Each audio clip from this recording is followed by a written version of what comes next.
जय हिंद साथियों, CGPSC exam के लिए आप लोगों को मैं साइंस वाले टॉपिक से भी आईएमपी प्रश्न बताने वाला हूं। तो चलो देख लेते हैं। तो देखो यहाँ पे प्रश्न क्या है, एक तार में बहती विद्युत धारा एवं विभवांतर प्रत्येक को दुगुना बढ़ा दिया जाए तो विद्युत शक्ति क्या होगा? प्रभावित नहीं होगा, 4 गुना बढ़ जाएगी, 2 गुना बढ़ जाएगी या घटकर आधी हो जाएगी? आपको मैं समझाना चाहूंगा विभवांतर का मतलब क्या होता है। विभवांतर का मतलब होता है एक बिंदु से दूसरे बिंदु में अंतर। समझ में आ रहा है? एक बिंदु से दूसरे बिंदु में अंतर। मान लो आप विद्युत धारा प्रवाहित कर रहे हो और तार को अगर बढ़ा देते हो, पहले तार कितना था? 1 मीटर था, आपने तार को 2 मीटर कर दिया, तो क्या विद्युत धारा में कोई परिवर्तन होगा? नहीं होगा, जितना जाएगा उतना ही होगा ना। इसलिए उत्तर क्या लोगे? प्रवाहित नहीं होगा लोगे। क्या लोगे? प्रवाहित नहीं होगी। अगला प्रश्न है, अभिनेत्र लेंस द्वारा किसी वस्तु का किस प्रकार का प्रतिबिंब रेटिना पर बनाया जाता है? उत्तर क्या लिखोगे? तो देखो पहले मैं आपको इसे थोड़ा समझा देता हूं, उसके बाद उत्तर आप लोग जो भी लेना है वो मैं आपको बता दूंगा, ठीक है। जो रेटिना है, रेटिना मतलब हमारे आंख में जो प्रतिबिंब बनता है जिससे हम वस्तु को देखते हैं, उसका जो प्रतिबिंब है वो उल्टा बनता है।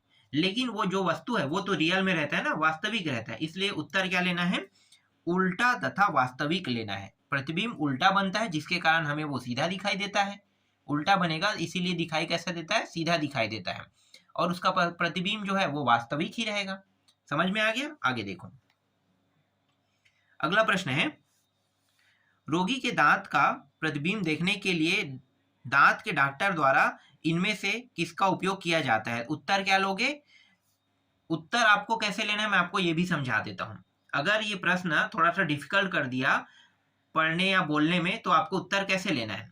तो उत्तर आपको लेना है, दूर की वस्तुओं को देखने के लिए कौन सा लेंस का उपयोग किया जाता है? उत्तल लेंस। और पास की वस्तु को देखने के लिए अवतल लेंस। तो उत्तर क्या रहेगा? दांत को देखने के लिए, दांत जो है दूर में है कि पास में? पास में है ना, इसीलिए अवतल लेंस का उपयोग किया जाता है। तो उत्तर क्या लेना है? अवतल लेंस लेना है। अगला है, रासायनिक दृष्टिकोण से सिंदूर है। सिंदूर जो है वो एक मरकरी है। सिंदूर, सिंदूर जानते हो ना? हिंदू महिलाएं जो माथे में मतलब मांग के जो बीचों बीच में जो लगाते हैं उसे क्या कहते हैं? सिंदूर कहते हैं। जो मरकरी होता है, जो गुलाबी रंग का रहता है ना, गुलाबी नहीं, सॉरी, कत्था कलर का, कत्था कलर का रहता है, वो सिंदूर होता है। तो सिंदूर का जो कलर जो है वो कत्था कलर रहता है और वो मरकरी है, ठीक है। तो यहाँ पे जो सिंदूर कह रहा है वो मरकरी सल्फाइड है, समझना इसको, ठीक। उत्तर क्या हो गया? डी आएगा। अगला है, निम्न में से कौन जल के साथ बिल्कुल अभिक्रिया नहीं करता? तो उत्तर लेना है आपको, यहाँ पे आयरन लेना है। ये जो आयरन है ना, वही क्या है? जल के साथ अभिक्रिया नहीं करता है, बाकी जल के साथ अभिक्रिया कर लेता है। मैं आपको ये समझा के भी बता सकता हूँ।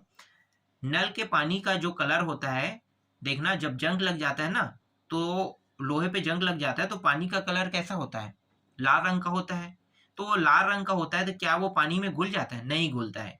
आप छानोगे तो पूरे के पूरे जितने भी लोहे के टुकड़े हैं वो अलग हो जाएगा और पानी से लाल रंग बाहर आ जाएगा।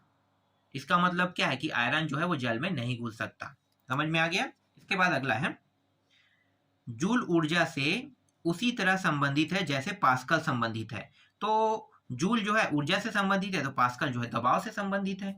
तो ये जो प्रश्न है ये साइंस के प्रश्न है। इसी तरह से साइंस से और भी प्रश्न है, जैसे कि मैं आपको बता देता हूँ कुछ और प्रश्न, जैसे कि यहाँ पे आपको दिखाई दे रहा है, ठीक है। ये पर्यावरण है, साइंस के अंदर मैं ले रहा हूँ इसको भी, पर्यावरण वाला टॉपिक है।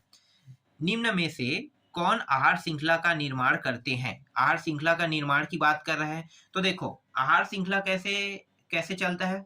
तो सबसे पहले घास, घास को शाकाहारी जीव, शाकाहारी को मांसाहारी जीव खाते हैं।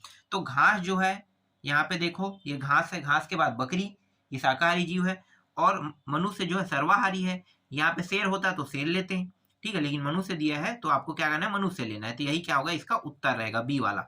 आगे देखो, इंडोर वायु प्रदूषण का सर्वाधिक महत्वपूर्ण प्रदूषक है। तो उत्तर क्या लेना है? रेडान गैस लेना है। क्या लेना है? उत्तर रेडान गैस। इंडोर वायु प्रदूषण का जो सर्वाधिक महत्वपूर्ण प्रदूषण है वो है रेडान गैस है, ठीक है। एक और प्रश्न है, थोड़ा इंपॉर्टेंट है, मैं आपको बता देता हूं ऐसे ही, ठीक है।